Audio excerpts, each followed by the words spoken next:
Salut à tous, la team OL, Thomas M. Show pour Lyon Fan TV. Très heureux les gars de vous retrouver pour une nouvelle vidéo. J'espère que vous allez bien en ce lundi. Dernière semaine de vacances pour moi. J'en profite un petit peu sur la côte landaise. Regardez-moi comme c'est super beau. Alors il fait pas très beau, mais en tout cas le paysage est super beau et je profite de ce paysage pour vous faire une petite vidéo. Avant toute chose, moment réclame, vous le savez, c'est très simple. À chaque fois, il faut mettre un like, un pouce. C'est la seule manière de nous soutenir concrètement. C'est de mettre un pouce bleu pour référencer au maximum la vidéo. Et bien sûr, pour ceux qui ne sont pas abonnés, abonnez-vous, la petite cloche, vous connaissez tout ça. Bon, petit paysage très beau. En toute quiétude, vraiment, parce que il fait bon vivre sur la côte landaise, je vous le dis, c'est quand même assez incroyable. Pour ceux qui auront l'occasion un jour d'y aller, n'hésitez pas, sans problème, allez-y, baladez-vous sur la côte landaise, c'est vraiment très chouette, même la côte atlantique en général, c'est hyper chouette, vraiment. Allez, petite vidéo OL Daily Mercato, les amis, vous avez l'habitude de ces vidéos qui sont quasiment des vidéos quotidiennes sur l'actualité du Mercato de l'Olympique Lyonnais dans le sens des arrivées comme dans le sens des départs. C'est un classique et il y a un petit peu d'actualité, ça c'est vrai, un petit peu. Aujourd'hui d'ailleurs, il y en a une, il y en a même deux d'actualité aujourd'hui, avec déjà la première actualité, c'est Cenk Özkaçar. Notre international turc qui malheureusement n'aura pas sa chance à l'Olympique Lyonnais. Peter Bosz l'ayant écarté, il ne participe pas aux rencontres, il participe comme aux entraînements. D'ailleurs, il y avait un entraînement ouvert au public. Dites-moi dans les commentaires si certains y étaient aujourd'hui. Mais Cenk Özkaçar, voilà, lui qui était considéré à son poste de défenseur central comme un élément d'avenir prometteur, puisque je vous le dis, il a été international turc la saison dernière parce qu'il était en prêt du côté de la Belgique, avec l'équipe avec laquelle il a fait, je dirais, la saison complète en étant titulaire. Et il s'est dit, peut-être qu'en revenant à l'Olympique Lyonnais, il aurait sa chance en défense centrale, dans la rotation, puisqu'il y aurait peut-être des départs. On pensait à Jérôme Boateng notamment sur le départ, Damien Da Silva aussi. Eh bien aujourd'hui, il n'en est rien, puisque on a un embouteillage assez énorme en défense, mais pas qu'en défense. Donc au final, Cenk Özkaçar n'aura pas sa chance et il en est réduit à trouver une porte de sortie. Et la porte de sortie, eh bien, elle serait tout trouvée avec un prêt avec option d'achat. Et ça serait du côté de la Liga, du côté de Valence. Et oui, Valence qui devrait accueillir Edinson Cavani, meilleur buteur de l'histoire du Paris Saint-Germain aussi. Donc un recrutement ambitieux, un club où est l'ancien lyonnais Moukhtar Diakaby. Moukhtar Diakaby, défenseur central aussi, avec qui on a des bons souvenirs quand même. Moukhtar Ramos, comme on l'appelait à l'époque quand il mettait des buts, c'était lors de notre épopée d'Europa League sous Bruno Genesio. Donc Cenk Özkaçar, c'est un prêt avec option d'achat, je crois que c'est 500 000 € l'option d'achat, ce qui est pas grand chose au final pour Cenk Özkaçar. Je peux pas vous dire si je suis content ou pas content, c'est un joueur qu'on n'a pas vu. Donc je pense que si on décide de s'en séparer, c'est que probablement c'était un joueur qui n'était pas fait pour nous, qui ne donnait pas satisfaction aux entraînements. Donc je pense que l'un dans l'autre, il fallait trouver une porte de sortie à Cenk Özkaçar, qui avait potentiellement l'opportunité de partir du côté de l'Italie. Ça ne s'est pas fait, je crois que c'est avec Lecce. Lecce d'ailleurs qui va faire signer a priori Samuel Umtiti, prêt avec option d'achat. Le Barça prend intégralement son salaire en charge. Donc ça, c'est voilà, il n'y aura pas normalement de retour de Samuel Umtiti à l'OL. Puis comme je vous dis, il faut déjà qu'on dégraisse. Boateng, il est en train de mourir chez nous. C'est tout simple. On n'arrivera pas à s'en séparer. Damien Da Silva, on est dans les dernières, je dirais dans la dernière ligne droite du mercato qui se termine en France le 31 août, le 1er septembre, 23h pour l'Angleterre.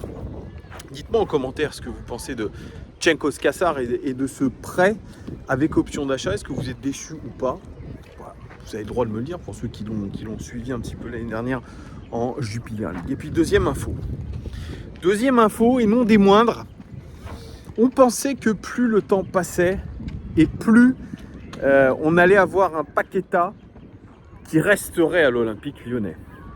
Mais une information aujourd'hui de Foot Mercato, je le dis souvent bien informé, nous annonce que Newcastle, très intéressé il y a quelques mois par Paqueta, est de nouveau intéressé.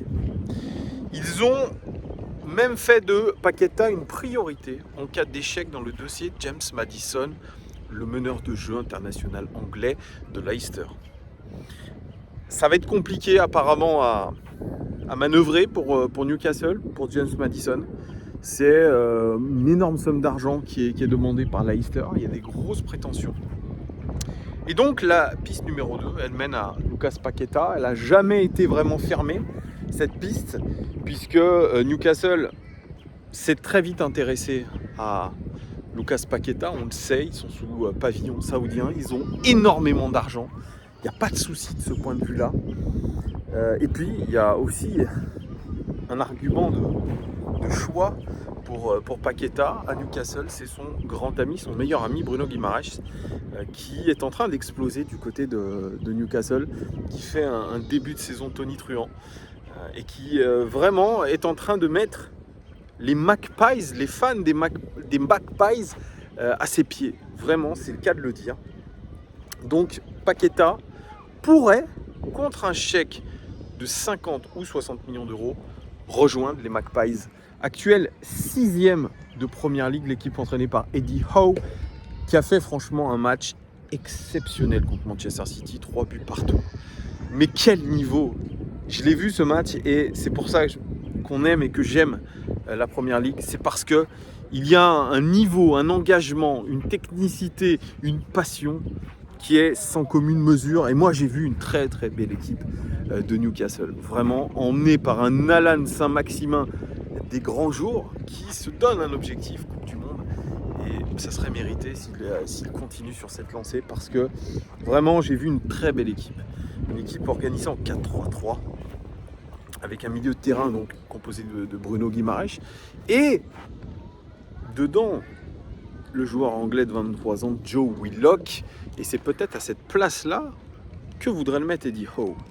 Parce que Paqueta, c'est un joueur déjà qu'on apprécie particulièrement parce que c'est une pièce maîtresse de notre équipe.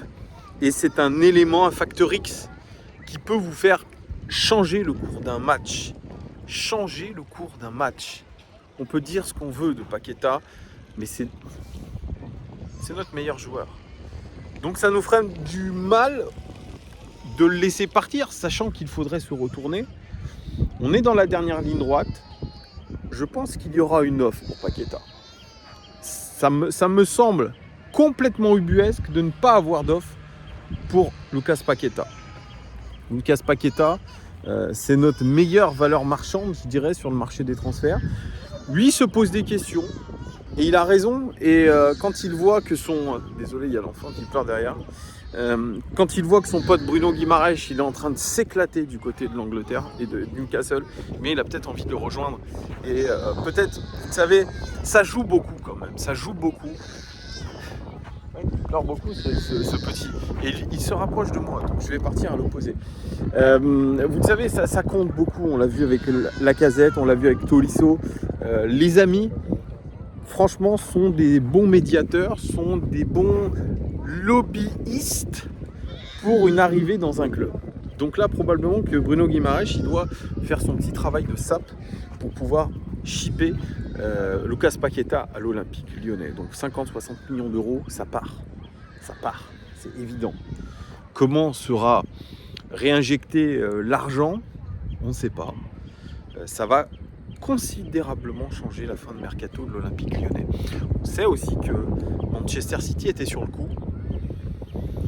Il était sur le coup en cas de départ de Bernardo Silva du côté du Barça pour l'instant.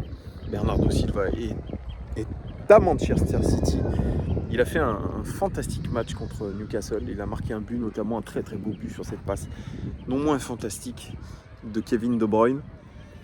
Donc pour l'instant, vous voyez, c'est un jeu de chaises musicales qui est en train de se faire, mais en tout cas, Paqueta, c'est pas très bon signe pour nous que des clubs du championnat anglais se manifestent. On pensait que ça allait être positif pour nous, que les rumeurs commençaient à être un petit peu moins présentes. Eh bien non, il n'en est rien, puisque voilà, les clubs anglais sont à l'affût. Il pourrait y avoir une offre très prochainement pour Lucas Paqueta. Perso, moi j'en suis réduit à me dire que on n'a pas de Coupe d'Europe. On est un petit peu quand même en difficulté financière malgré l'arrivée de John Textor. Malheureusement, ça va pas dans le bon sens. Ça va pas dans le bon sens. Il faudra se réinventer. Et je pense que le board lyonnais est déjà en train d'imaginer l'après Paqueta. Je l'imagine comme ça. On a toujours le dossier Oussem Aouar qui est en stand-by. Il devait partir, pas partir, il n'était pas dans le groupe pour affronter 3 hommes, blessé, pas blessé, choix du coach, on n'en sait rien. C'est le flou artistique. Il y a un dégraissage important à faire dans cette équipe et on n'y arrive pas. On n'a vendu que Léo Dubois. Au 22 août, les amis, nous n'avons vendu que Léo Dubois. On rappelle aussi que Youssouf Koné est toujours un joueur de l'effectif lyonnais qu'on a mis dans un loft, payé quand même 9 millions d'euros. Youssouf Koné, il est toujours là. Donc vous voyez, le chantier est considérable. Je ne parle même pas des rumeurs Dembélé. Dembélé, bon, blessé, pas blessé, à l'entraînement, pas à l'entraînement. On ne sait pas trop ce qu'il en est. Voilà, on n'a pas le point mercato, il faudra le faire. De toute façon, on fera peut-être une émission, les amis, je vous le dis, pour faire le point sur le mercato d'ici la fin août. On avait fait le point mercato numéro 1, je pense qu'on va faire le point mercato numéro 2. Mais il n'y a pas grand-chose qui se passe. Donc au final, pour l'instant, c'est en stand-by. Voilà, dites-moi vous en commentaire, les amis, ce que vous pensez de la rumeur Paqueta Newcastle. Qu'est-ce que vous pensez? Qu'est-ce que vous pensez de tout ça? Bonne chose, mauvaise chose, vous le laissez partir? Dites-moi tout en commentaire. Merci en tout cas de votre fidélité, les amis. N'oubliez pas un pouce, très très important pour le référencement de la vidéo, et un abonnement pour ceux qui ne sont pas abonnés. Merci de votre fidélité. À très très très très vite. Ciao.